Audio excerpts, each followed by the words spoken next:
Cheers. Hi everyone, so I thought I would make this video because obviously it's the new year, which Happy New Year everyone. Yeah, I've officially been uploading videos for a whole year now, so I kind of just wanted to make a video like reflecting on all of that. I've learned so much and I've grown so much, so yeah, this video is gonna be kind of all over the place. Like, I'm gonna be talking about how it feels to turn 20, what cameras I used, some advice I have for creative people, just a bunch of random stuff. So I'll put timestamps in the video just in case you want to skip to something you're interested in. But yeah, this video is going to be like hella long, so you can treat it like a podcast. You can just leave me like yapping in the background if you're doing something. I don't mind, I promise. I don't need your full undivided attention. This is just kind of like me talking. But yeah, I'll get started with the video now.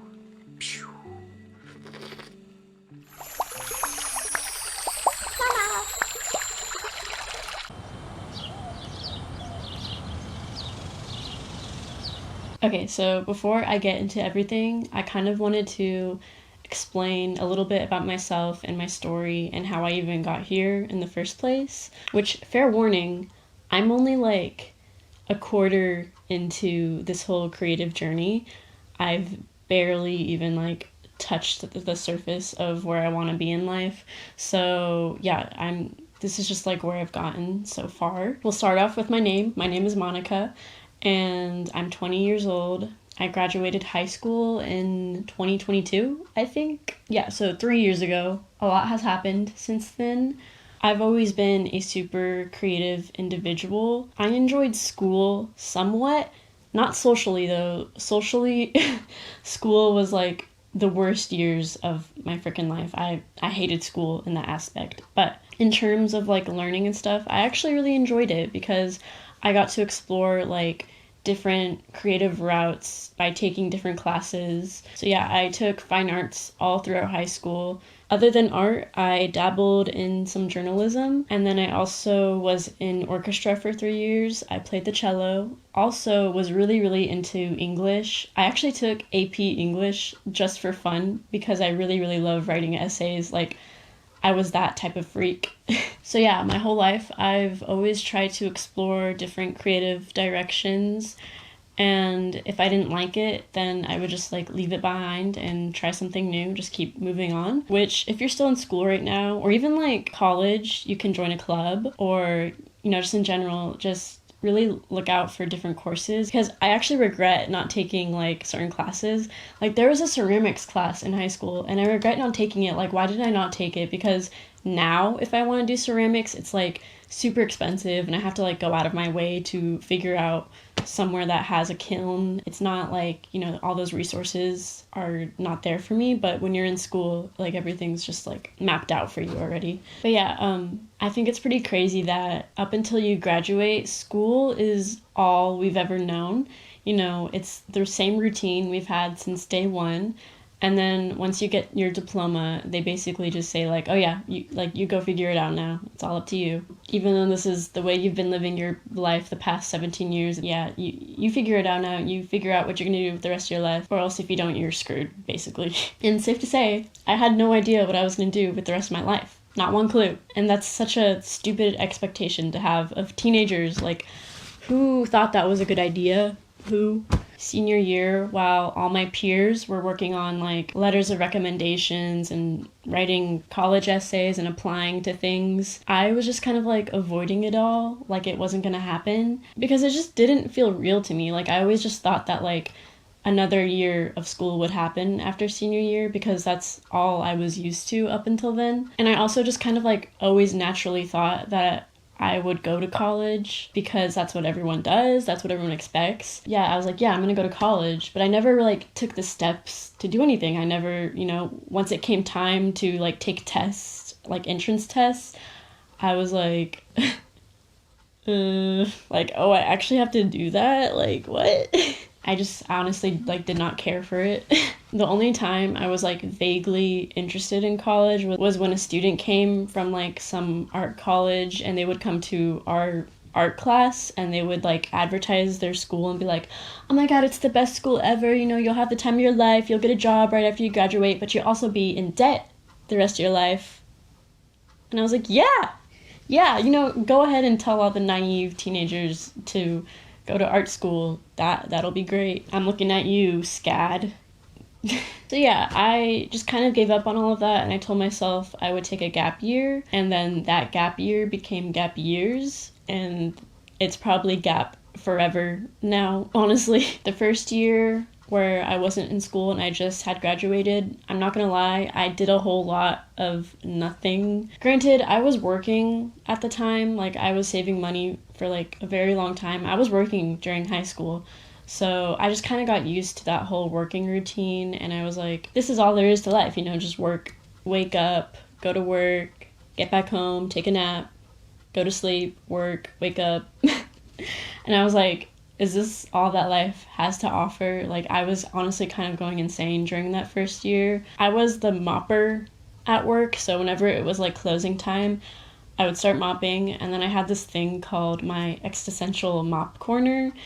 And I called it that because every time I got to that part of the store where I had to clean, I just like started overthinking about my whole entire life for some reason, only in that specific corner.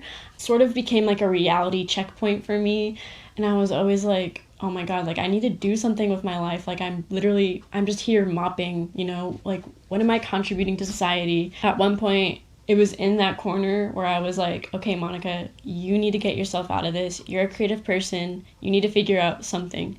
So I kind of give all of this credit to my existential mop corner because it really like pulled me out of that funk I was in. So because of that, I started making little crafts. I started making these little like axolotl keychains, and I started to sell them at like vending markets, and it was really fun. I learned a lot, I grew a lot, and I just sort of realized I wanted to do this, like some sort of variation of this, like my whole life. Like it was so much fun, like being able to sell my artwork. It was a very short phase, honestly, where I was doing that. I would love to do art markets again, hopefully in the future, but yeah, it was really fun. I don't remember exactly when and where I decided I would start making YouTube videos. At first, I didn't take it serious. Like, it would take me like 1 month to upload just one video until one day, like, something really changed. I don't want to get too deep into it, but I lost something. I lost someone in my life. And ironically, they're back in my life right now. But at that moment in my life when I lost them, it was like my whole world was just like, pew. I don't know how to explain it, but it really jolted something inside me. It was just like a really intense phase of my life where I was feeling so much emotions. I had such a huge loss that I knew I had to replace that loss with something, and that something was making YouTube videos. So I told myself, like, this is now or never. I'm gonna lock in. I'm gonna start taking videos seriously and upload every single week. It's been a whole year since then, which is crazy to think that I haven't really like given up on myself. It was sort of like a challenge to myself, honestly. Like I wanted to be able to prove to myself that I could, you know, really create something despite the suffering I was going through during that time. Moral of the story is a lot of the times we don't know what we want to do with our life until like something really happens to us, and that can be like something traumatic that like jumpstarts something inside you, or it can be like the smallest little catalyst that makes you want to like get up and just like change your entire life. Or some people know what they want to do with their lives when they're like 6 years old, and there's some people who go their entire lives without ever knowing what they really want to do, or if they don't have like a intense passion for something, and that's okay. Everyone's story is gonna look a little different, and it's important to not compare or contrast your life to somebody else's. I think it can be helpful to sort of compare your life only if you already have an idea of what you want your life to look like. You know, if you're interested in filmmaking, go watch interviews of your favorite director, or if you're interested in becoming a musician, go watch interviews of your favorite composer. There's so many ways to sort of just like gather information. Like do research on what these people are doing with their lives so you can figure out how they got from point A to point B and sort of like apply it to your own life. If you don't know what you want to do with your life, my advice to you is to try new things, follow your fascinations, but at the same time, don't let those things define you. Before I started this whole YouTube journey,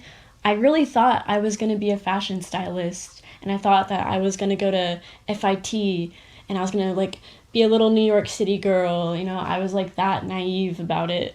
So I really tried to throw myself into that label. I read so many books about fashion designers and I researched so much stuff about it. And I've always been interested in fashion, so like when I threw myself into that, I was like, yep, this is my true calling in life. This is what I was meant to do. And let me tell you, I was forcing myself to do all those things and I was forcing myself to enjoy it. I was just scared of not having a sense of identity, and I thought that if I like really liked something, then it would give me that sense of identity, which I suppose like it can, but what's the point if you don't actually like it? Like, what's the point? And it's funny because now I genuinely like learning about fashion more compared to when I was forcing myself to learn about it. So, you know, I think it's definitely important to learn new things and explore new hobbies, but at the same time, you don't have to like attach yourself to them, especially if you're not getting joy out of it. I genuinely love making YouTube videos. I'm having so much fun. So I don't mind if this becomes part of my identity because it's my dream. Like, I want to be a YouTuber.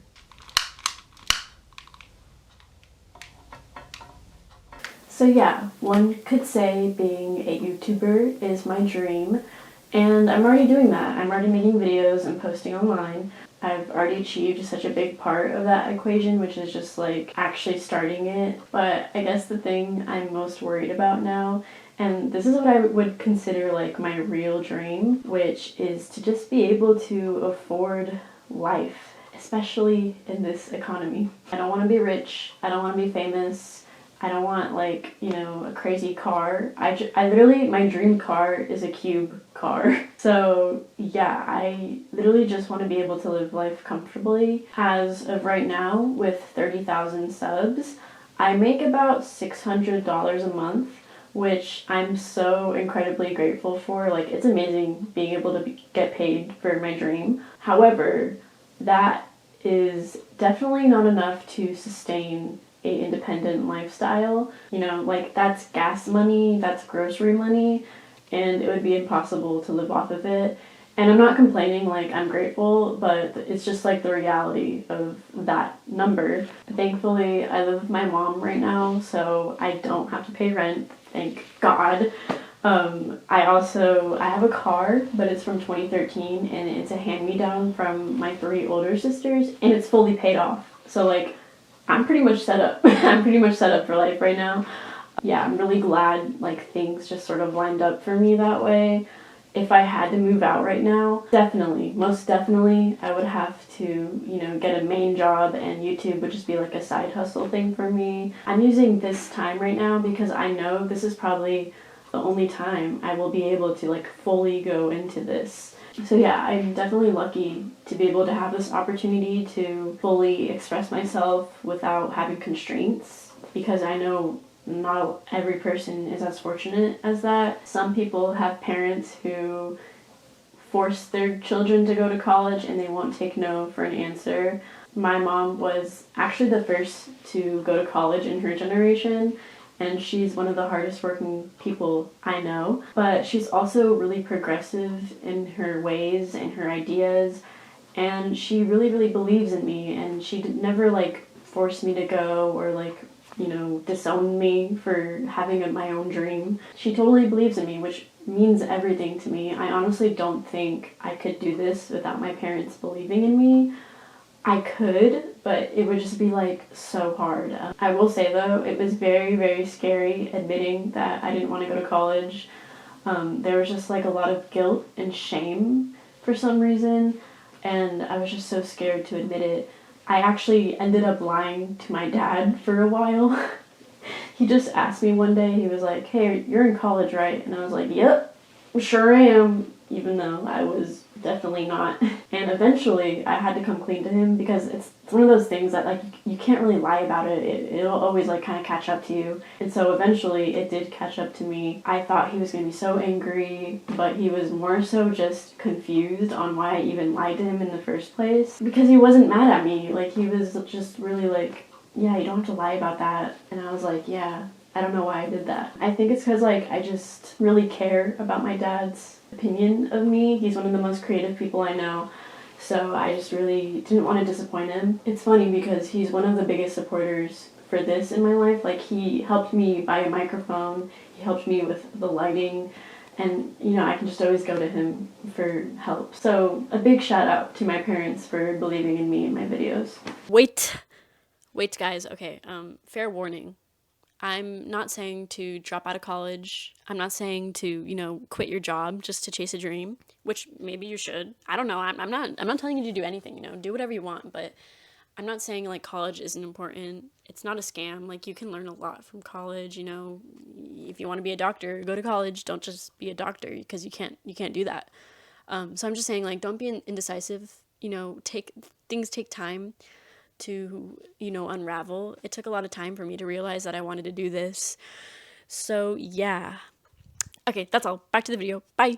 So yeah, I'm going all in with YouTube right now. Am I scared? Yes. Am I also scared that this is going to set me up for failure and I'm, you know, wasting my life? Also yes. But there's always going to be like a potential for failure, especially with entrepreneurship and just like the nature of having a creative job you're doing yourself. I think there's always going to be some type of sacrifice that needs to be made. For some people, that sacrifice might be time. You know, maybe you have a full-time job already, like you work a 9 to 5, but your true calling is like, I don't know, like a sticker business or something. Like you say you want to make and sell some stickers, but it's hard because you don't have time. And that's where you have to start making sacrifices. You have to start saying no to friends if they want to hang out on the weekend. You really have to sacrifice your comfort for the sake of making things. So, you know, like say you save Sundays for relaxation and, you know, watching Netflix, but not anymore because now Sundays are for sticker making only. It's time to get serious, guys. It's time to make a whole new routine. And it's going to be hard, and it's going to be annoying, and I know this might sound really condescending coming from me, who's unemployed, and, you know, essentially I have all the time in the world to work on my stuff. It was actually the first half of this year where I was working and also making YouTube videos every week, and it was really hard. Like, I definitely had to squeeze in time to make videos, to film, to edit. I would stay up till the a.m. and I would have to wake up at 4 a.m. for my work and then come back home, you know, take a quick nap and just, you know, keep working. And it was exhausting, but I really loved it and it really like taught me a lot about self-discipline. So yeah, I'm just saying like if you really make time for something, it'll always be possible and within your reach. So me personally, I don't have to worry about time anymore because I ended up quitting that job after 5 years of working there. It was just time for me to go. But I think right now the biggest sacrifice I'm making is the guarantee of having financial security in life. A big appeal for going to college was getting a degree and getting a job with that degree because usually those two things go hand in hand. And that would be like a huge safety net for me. But because I'm not going to college, I don't have a plan B, okay? Like, I honestly don't know what I'm gonna do if this doesn't work out. So yeah, that's a huge sacrifice for me. And in some ways, I'm envious of people who, you know, went to college, got a degree, who work a 9 to 5 because they have that stability. And, you know, I guarantee in some ways people who work a 9 to 5 might be envious of me because I have all this freedom. So, you know, there's always going to be a catch. There's always going to be something that you wish you had that someone else has. You always just kind of have to work your way out of it. You know, you're never going to be handed anything in life unless you're a Nepo baby, which for the most of us, we're not. So we gotta work. We have to work to achieve our dreams. And I'm a stubborn girl, okay? I get my stubbornness from my mama. So I'm not going to quit making videos anytime soon. I'm going to be here for a while, whether you guys like it or not. So yeah, prepare to see a lot from me this year.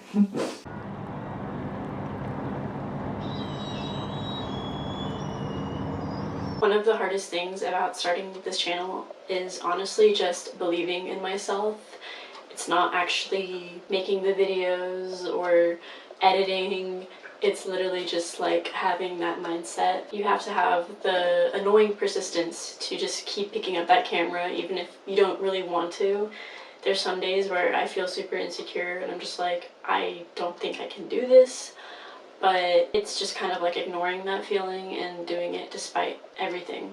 For those of you who don't know, because you don't post on YouTube, YouTube likes to do this silly little thing where they rank every single one of your videos, and it's from 1 out of 10, 1 being the best and 10 being the worst. I can totally understand that this might be a helpful tool for analytics and whatnot, but for the most part, it's one of the most discouraging things to look at. I can't lie, it feels good when a video has a 1 or 2 or even 3 out of 10 status, but once it goes any lower than 6, I just want to curl up in a ball and cry.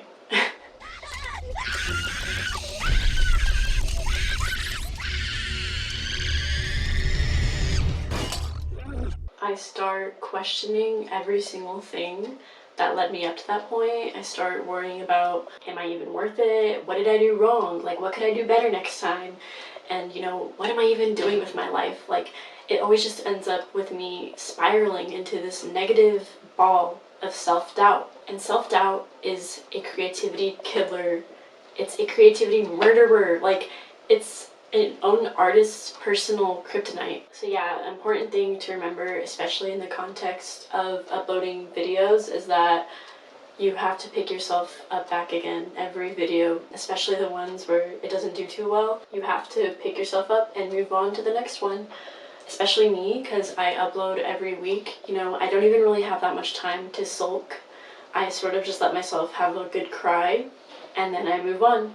We persist. Despite it all, we persist. And since discovering how much that stupid little ranking thing affected me, I just deleted the whole entire YouTube Studio app, which for some reason I was just like addicted to looking at it. Like, I became so obsessed with refreshing the page and constantly checking it. It was the first thing I looked at every morning, and I was just always so worried about, you know, what number of subscribers I was at, how many likes a video had, and it was really just like controlling part of that life for me. So deleting it has literally been such a fresh breath of air, and I feel like I can actually just create without being confined into this box of validation. I'd rather just be completely ignorant about how a video does instead of being fully aware, because now at least I can just sort of be like, well, that's none of my business if a video does bad. Like, truly, I put the video out there. What more do you want from me? Okay, like, I can't do anything else. You just have to like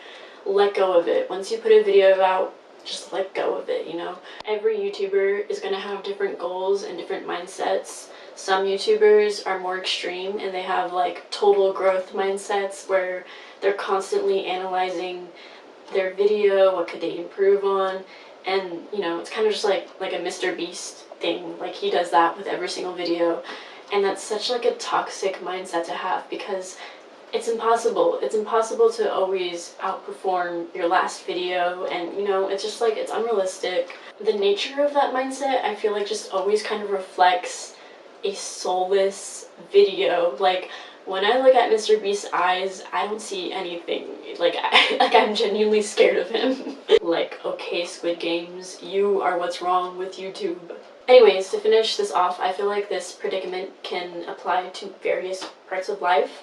Something I've noticed is that there's always going to be like some type of shortcut in life, and you know, usually it's easier than doing the actual thing and it's faster, but the catch is there's always a catch. Like, there's always some consequence. I just feel like it's not worth it. Like, I know what it takes to go viral on YouTube. I could probably pump out some half-assed type of content, literally like brain rot content, because that's what's the most popular, and I could go viral and I could make a lot of money, but I would not be able to sleep at night. Like, I would be so disappointed in myself. I put a lot of care and meaning into my videos, and I'm so purposeful with the words I convey, and like, you know, I really try to promote positivity. My videos are literally extensions of my soul, and I don't say that lightly. Like, I literally am trying to be my most authentic self with my videos. So yeah, not gonna lie, it does hurt when a video doesn't go well because I take it personal. But at the same time, when a video does do well, like, I can really be so proud of myself.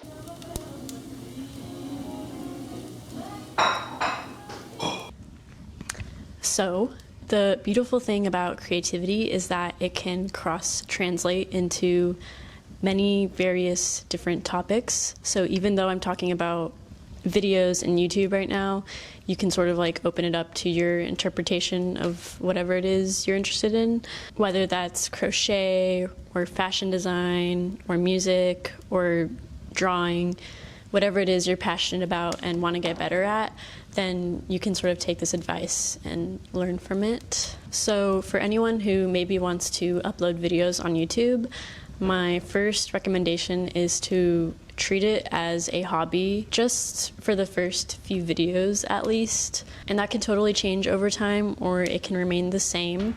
For me, it did change. I eventually realized that I wanted to make videos as a job, but for the first few videos, it was definitely like a hobby for me. Whatever you do, don't spend a bunch of money on it at first. That's actually one of my biggest regrets, is that before I even uploaded my first video, I bought a mirrorless camera, which it was a Panasonic camera, so it wasn't like super expensive like a Canon would be, but still I wish I had just waited and slowly built up to that sort of commitment, because it is a huge commitment to buy supplies. And like I said, this isn't just for YouTube, like this can apply to anything.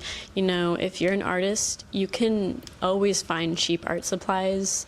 You know, it might not be the best quality, but you can still use it. You can literally use crayons to make like a really cool artwork.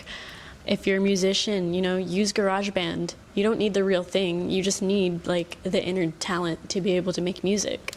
So I think if there's a will, then there's always going to be a way. For YouTube, you can literally just use your phone for everything, for filming and editing. And then eventually, if you discover you want a camera, you can like slowly save for that instead of just going right into it.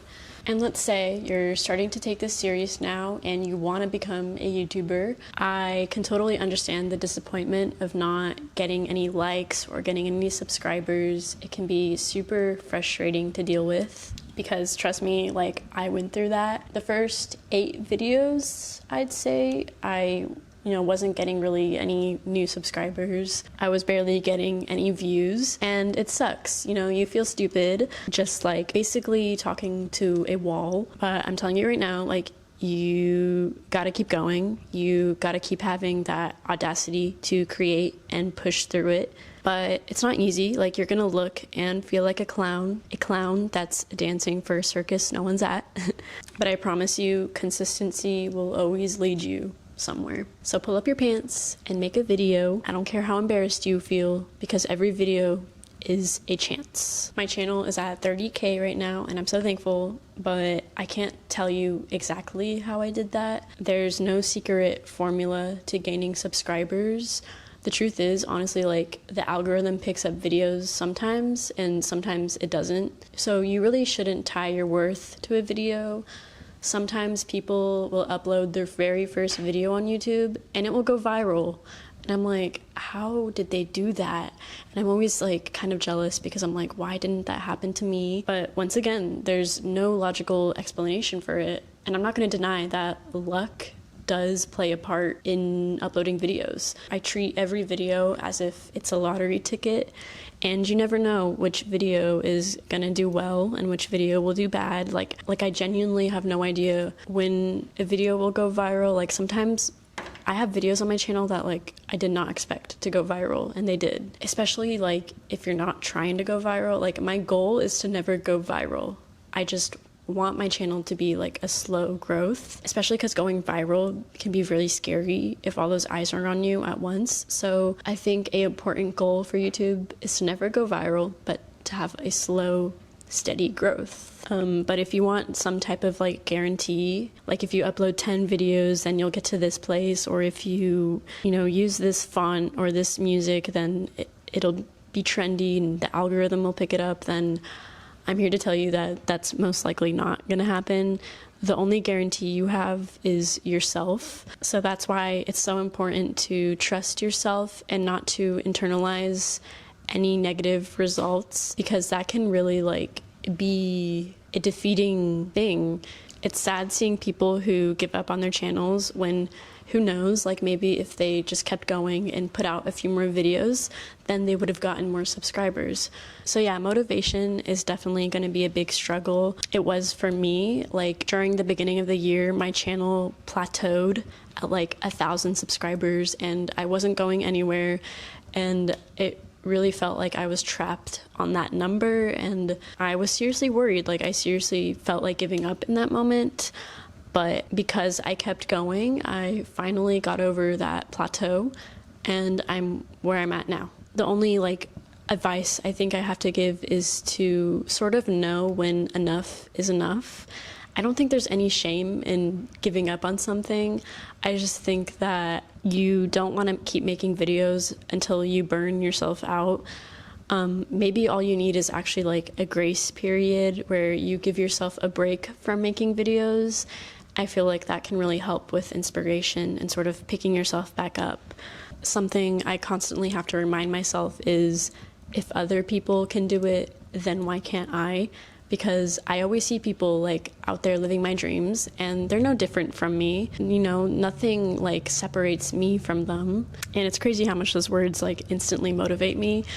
I think it's really important to know what your intentions are with something. I think if you always treat something as if it's a hobby, then it will always remain a hobby. But as soon as there's like a change in mindset, you don't even really have to change anything physical, just like the way you think about it. I think that's when, new doors and new opportunities can open up.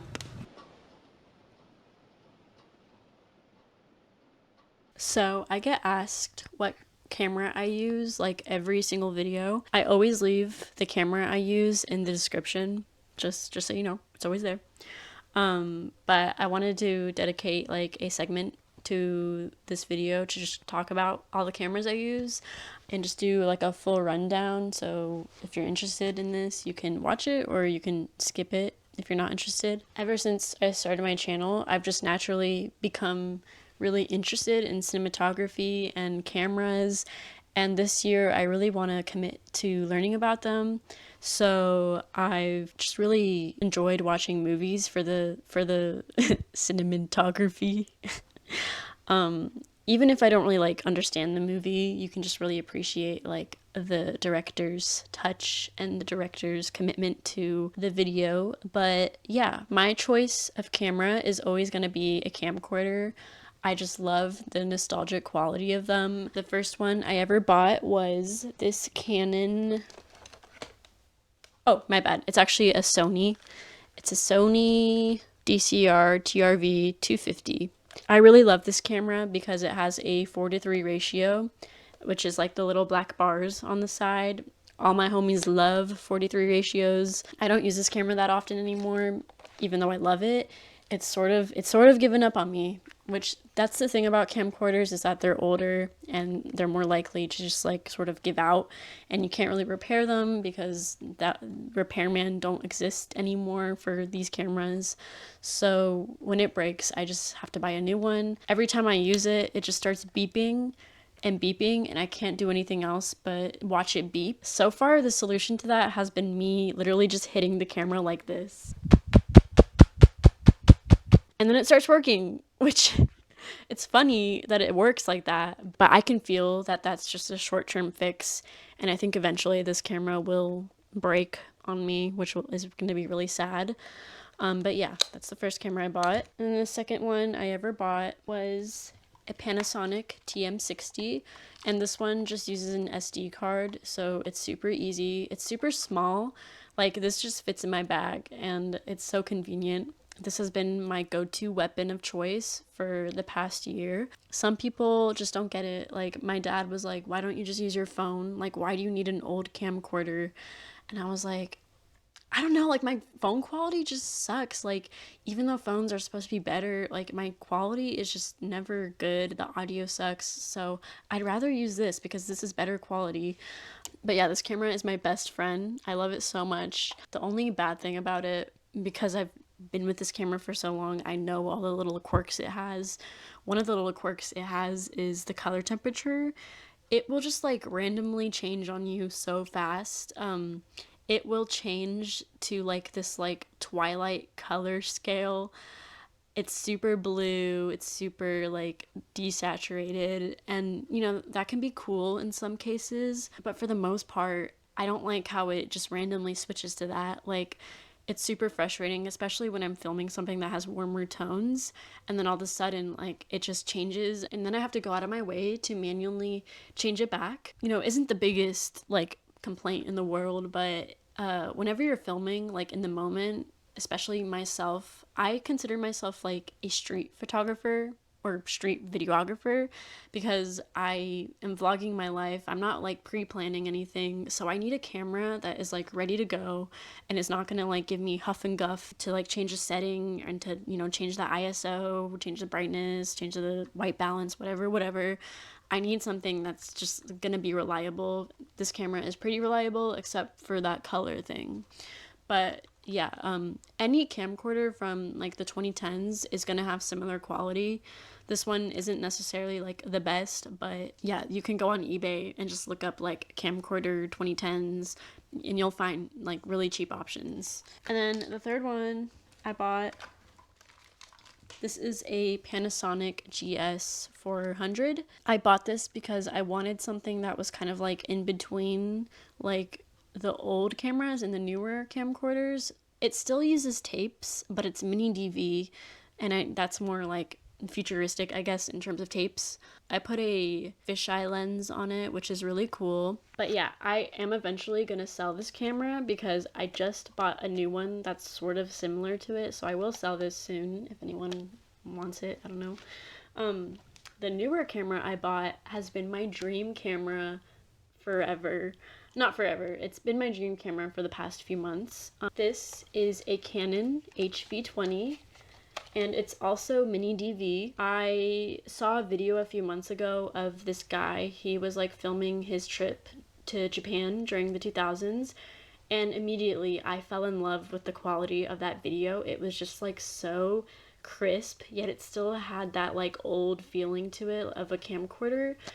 And I was really surprised to learn that he shot it with this and not like a professional camcorder setup. Yeah, I was just so impressed with the way this camera handles low light situations.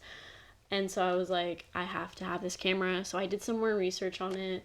And unfortunately, I found out that the only way to transfer the tapes are with Firewire. I don't have anything that connects to Firewire at my house.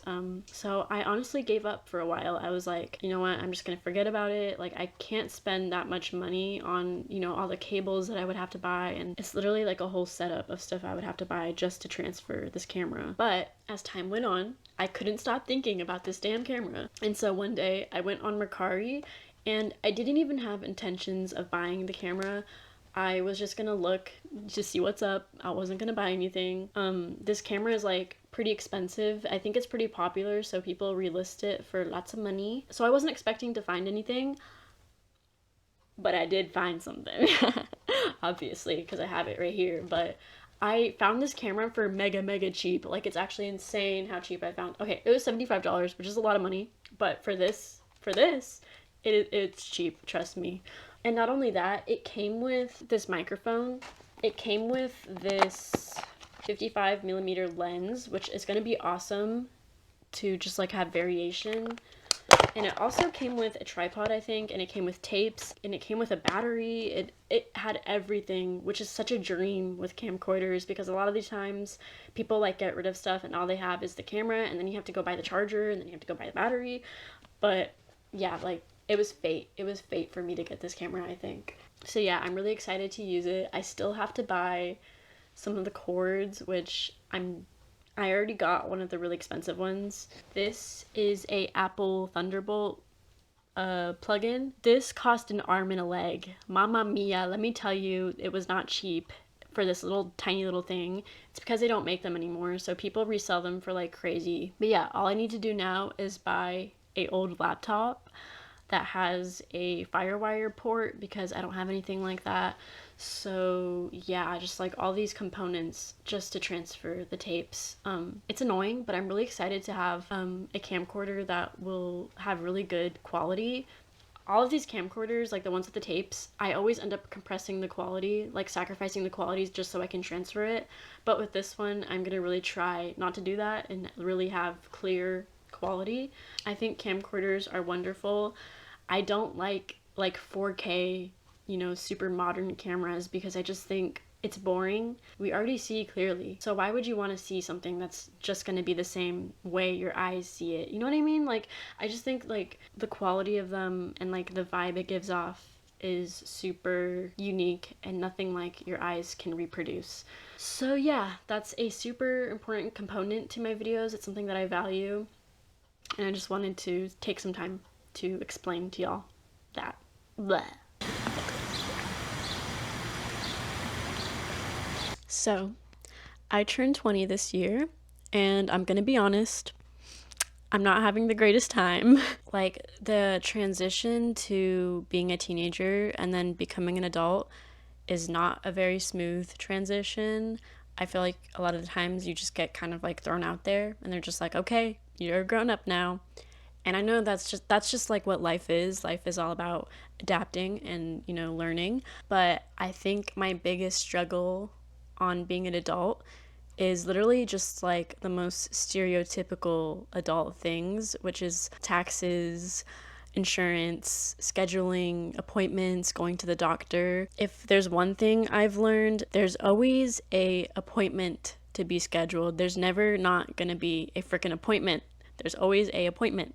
And I feel so stupid saying this because I don't even like pay for my own insurance. Luckily, I'm still of age to be under my mom's care. So, I know that this is only just gonna keep getting worse and worse, and I have to get used to these things. But it's just like actually doing them, like for some reason, I get the worst dread. I feel like it's like irrational how much I hate doing this stuff. This year, I hit a man on a motorcycle, and it wasn't my fault. Okay, he wasn't looking where he was going, and he was an older gentleman, so I was like, what are you even doing on a motorcycle? But despite that, nobody got hurt. Everyone was fine. The only thing that happened was my bumper had a huge dent in the front of it. I'm kind of grateful that I have this experience because I've never been in this type of accident before, and I definitely learned a lot. But on the other hand, it's been such a pain in the bun to like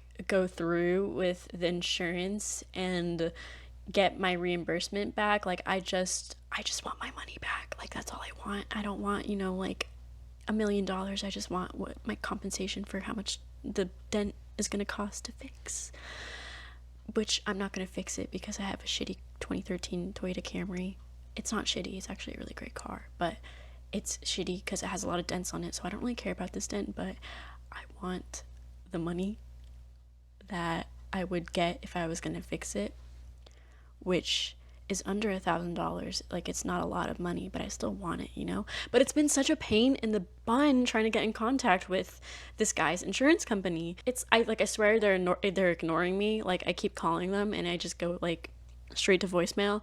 And finally, I emailed them, and I was able to schedule this appointment. And then the next day I went to like sign into my account, and for some reason my account just like was not working, so I had to contact tech support. And so now I'm just kind of like in this weird limbo of trying to get my account back. So it's like I feel like life and growing up is just constantly, going one place to one place, and it's like a puzzle that is never ending. So yeah, it's not fun, like I don't think anyone enjoys this aspect of life, but definitely turning 20, I'm starting to realize like, oh shit, like this is what life is gonna be like. And I really have to go to the dentist I've been putting it off for a while. I haven't gotten my wisdom teeth removed, and they haven't started hurting yet. Like it doesn't hurt, but I'm 20, so I'm like, when are they gonna come out? I don't know.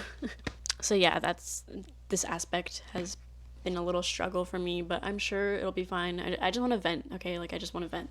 Another part about turning 20, and I know this is like all negative stuff, and I feel like I just never really like get to talk about this to anyone except my boyfriend, and now I'm telling the whole world, so yeah. Another part I don't like about being 20 is the freaking loneliness. And I'm saying this as someone who stays at home for my job, and I'm not in school right now, so that's like a double whammy of not having friends. But man, like, I'm getting FOMO so bad this year more than ever. I feel like I already missed out on the classic teenage experience, and now I'm missing out on the classic 20s experience. I actually went to a college campus a few times this year because my boyfriend, he's in a band, and sometimes he has gigs at UT Austin, so I go with him to his concerts, and it's just so strange being surrounded by people who are my age, and it's just like, wow, like, this is the life I would have had if I went to college and, followed through with it. And I do feel like I'm missing out on something. Like, I see every one of their friends and it looks fun, and I'm just like in the corner like, hi guys. Like, all I can do is just observe it from afar. And that's something I've struggled with my whole life, is always feeling like I'm on the outside of things, and like I'm never really like in front of someone. I always feel like I'm behind someone when I'm talking to them. But honestly, like, it's not anything I'm not used to. Like, I've already sort of determined that my life is different from that path. Maybe I'm a little envious of people having those experiences, but it doesn't make my life any lesser. I'm doing something different, and that's okay. But man, having a group of friends, I'm not gonna lie, that sounds really fun. It's something a part of me, I feel like, deep down has always desired. And if I was gonna go to like art school or something, that would be the only reason why I would go, is for that sense of community, because I feel like you can meet like really cool people with individual minds and just be able to like collaborate. That's such like a dream of mine. And my whole life, I feel like I've always sort of cheated on this because I have 3 older sisters. Despite how lonely I felt at school or how bad it got, like, I could always come back home and my 3 older sisters would be there. Yeah, they've always just been like my built-in best friends, but I'm the youngest out of all of them. And like, life happens. They eventually grow up and move out and get a husband and get big girl jobs, and I'm not mad at that. That's just like what life is. But now it's just like me and my mom at home, and it feels really, really weird, not gonna lie. Like, I really wish I could go back in time and tell my younger self to cherish those moments where we were all together,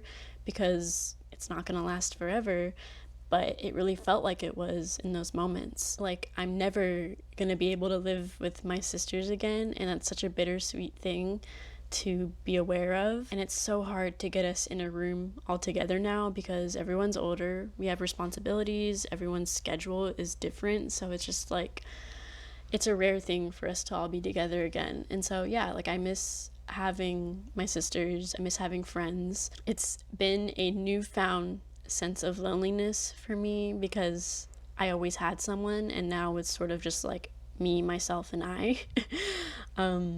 It's not terrible. Like, I have a boyfriend, and I like spending time alone in my room anyways, so I'm used to it. I'm my own best friend. Like, I can entertain myself pretty easily.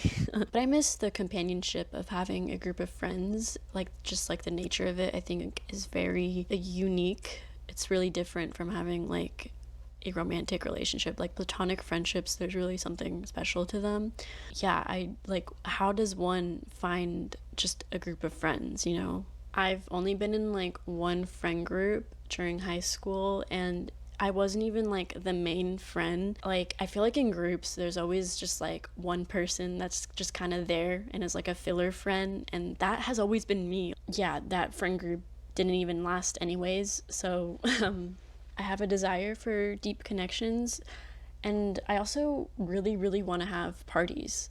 Not like parties, but like little kid parties. Like, I'm talking like I want to have craft stations and I want to make goodie bags for everyone. I want there to be activities and like just like stupid silly fun like we used to do when you were younger. I always see videos of people doing like their own home cafes where they'll like set up their kitchen to look like a little cafe, and then their friends will order something off a menu and they'll make it for their friends, and that just like looks so fun. I'm like, I want to do that. And I have individual friends in my life, but none of those friends know each other, so it's like I can't make a group out of them because it would just be like a very mismatched group of friends who don't really like have the same interests. Yeah, I just feel like everyone in their 20s is either already set up with all of their friendships in life, like they're already like settled into their friends, they have a best friend already, there's already like an established friend group. So it just feels unrealistic to me. Like, that's why I'm being so pessimistic about it, is because like I always hear about other 20-year-olds and beyond, people in their 30s. I always see videos of people saying like, yeah, like it's really hard to make friends at this age. So it just seems like impossible. Like I don't know where to go about it, you know? And sometimes I literally forget that I'm like socially awkward. Like the only people I interact with is my family and my boyfriend, and I genuinely forget that like I'm awkward. So whenever I go to like a social function, like for example my boyfriend's concerts, I'll like try to talk to someone, and it like I it's just terrible. Like I sound like an alien trying to be a human. I sound so weird.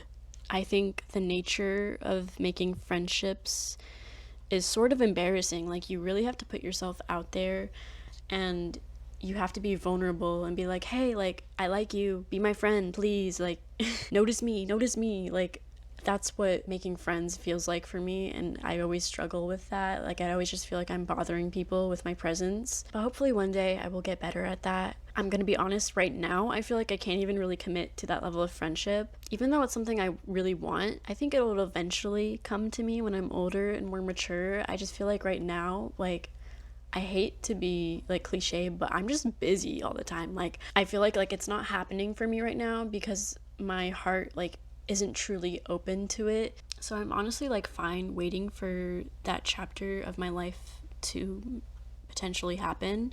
You know, if it doesn't happen, that's okay, and if it does happen, that's awesome. Loneliness isn't necessarily anything painful for me. I've lived with it for so long that I feel like I can coexist with it in a healthy way now. But every now and then, like, I swear I see a group of friends and I'm like, let me in. Like, I want to be in there, please. I want to go on a picnic. I want to make cute crafts and have inside jokes. There was a piece of art I saw this year and I just connected with it so much. Literally every time I look at it, like, I always just kind of like want to cry for some reason. I forget the artist's name, but it's a two-part thing. The first image is of a dog behind a fence, and it's sort of staring at this group of dogs dancing.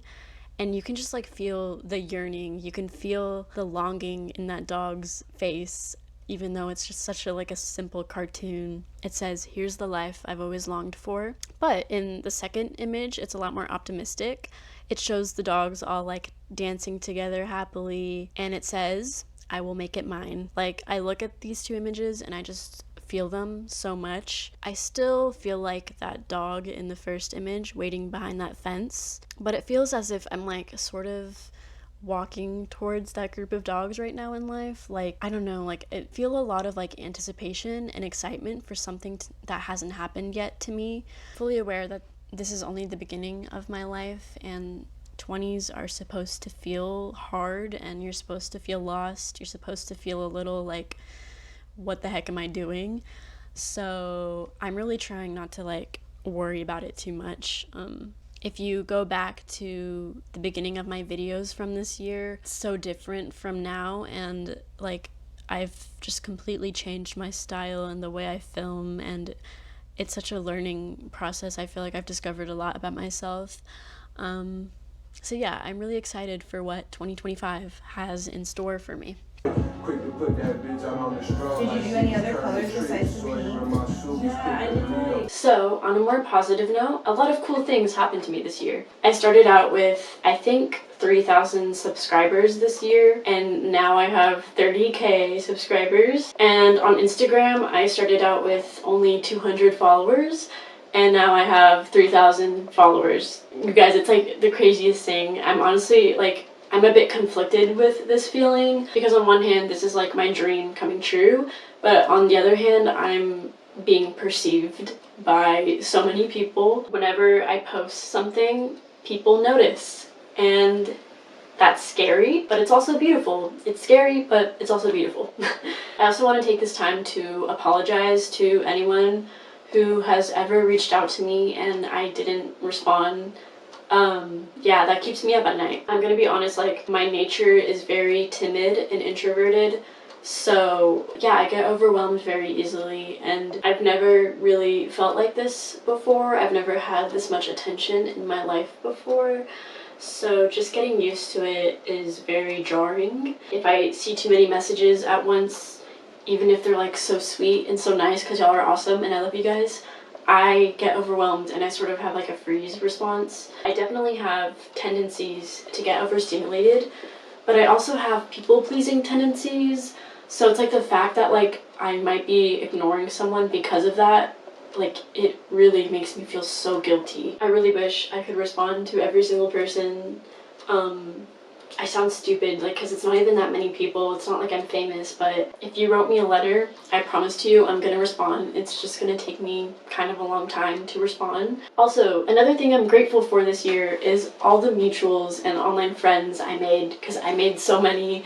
I know I was just complaining about not having friends, but as opposed to the reality of not having friends in real life, I have plenty of friends online, and it's so fun. I've never made online friends before, but when I started my YouTube, it was like just so many awesome people to meet. What does suck about it though is that I can't meet these people in real life, and it's like torture, like the fact that I know them, but I don't, like, I can't touch them or, like, you know, just have a face-to-face conversation with them. It just sucks.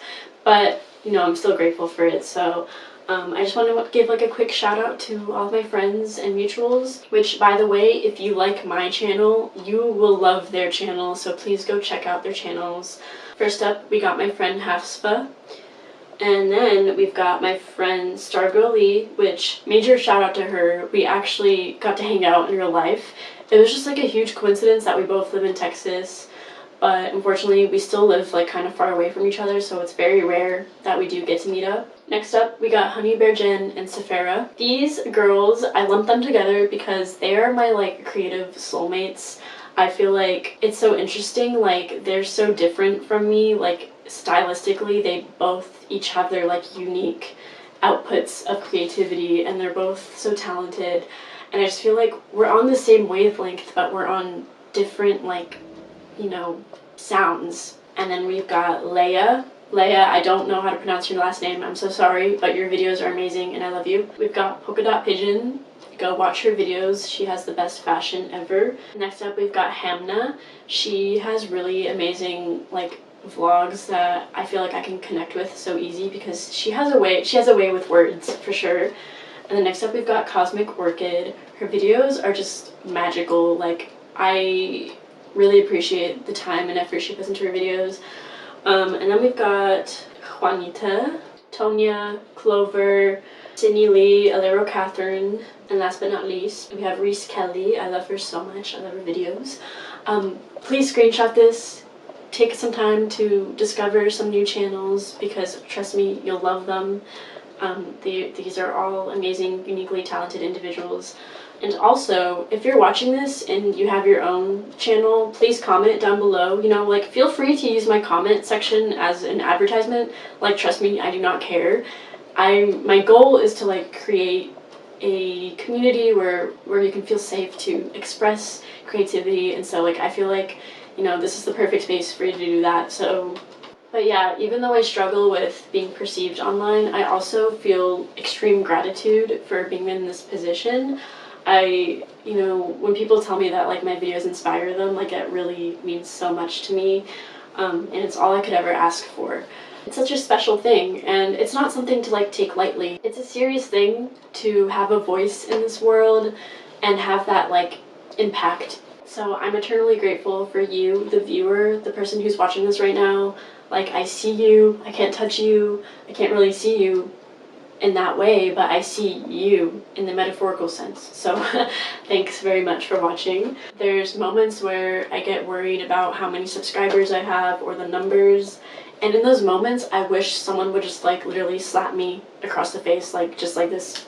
Like, I need to be slapped. I need someone to grab me by the shoulders and be like, you stupid rat, like it's not all about the numbers, okay? Like, that's such a superficial worry to have. I need to constantly remind myself that even if I only have like 20 likes on a video, that's 20 different people's lives, you know, who each have their own unique brain and story and environment, and that's an incredible thing, you know? I think sometimes social media can take away the importance of individuality.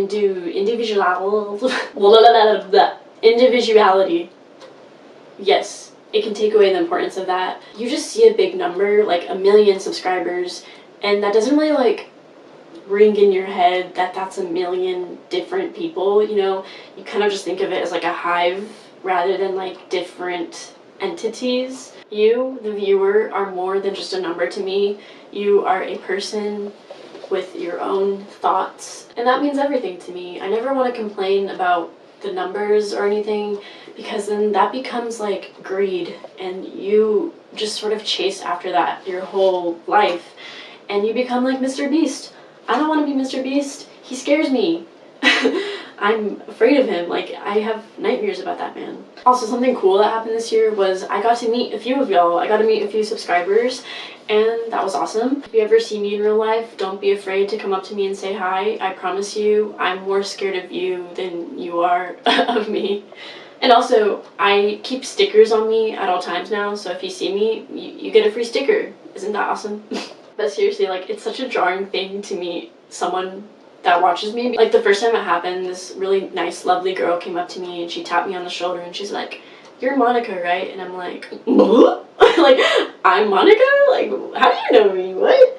I was so confused, and it's just like, I have to realize that like I'm a public persona online. I gotta get more comfortable with that, and I will. It's just gonna take some time. This year, I also did a whole hair dyeing journey, which was really fun. I learned a lot doing it myself. Obviously, I don't have my hair anymore. I cut it all off because I wanted to just restart and grow it out. I think the funniest thing to come out of this whole journey was actually Brad Mondo reacted to one of my videos where I was going platinum blonde, and that was really weird. Like, I just watched it, and it felt so weird to see myself in his video. Like, I was like, is that even me? And I was just, like, cringing at myself. When it happened, I thought I would get, like, new viewers, or, like, you know, some cool, like, maybe he would send me his hair products or something. Like, something cool. I thought something cool would come out of it. But honestly, like, it's pretty terrible. Like, I just got a lot of hate coming to my channel. Like, Brad Mondo, please don't ever react to my video again. But yeah, it was fun dyeing my hair a lot of colors. I'm honestly, like, I already miss it, but, you know, it's not the last time. I just need a break from all that bleach and chemicals. So yeah, honestly, like, I have a lot of little random goals this year, but my main priority will always be YouTube and uploading videos. I'm so lucky to have found such a great purpose within my life. And, you know, that could change. Of course it could change, but I really don't envision that. I want to hold on to this so bad, and I will hold on to it with a fist, and, you know, it's not going anywhere. I'm not going to give up anytime soon. Sorry this video was so long. Like, I'm not looking forward to editing this. Like, after I stop talking, I'm gonna take a 3-hour nap and avoid editing it. I guess, what? Marshmallow.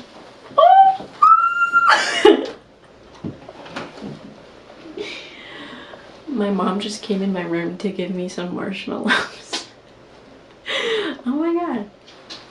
She toasted them perfectly. Look at that. It's the perfect amount of toast. I love my mommy.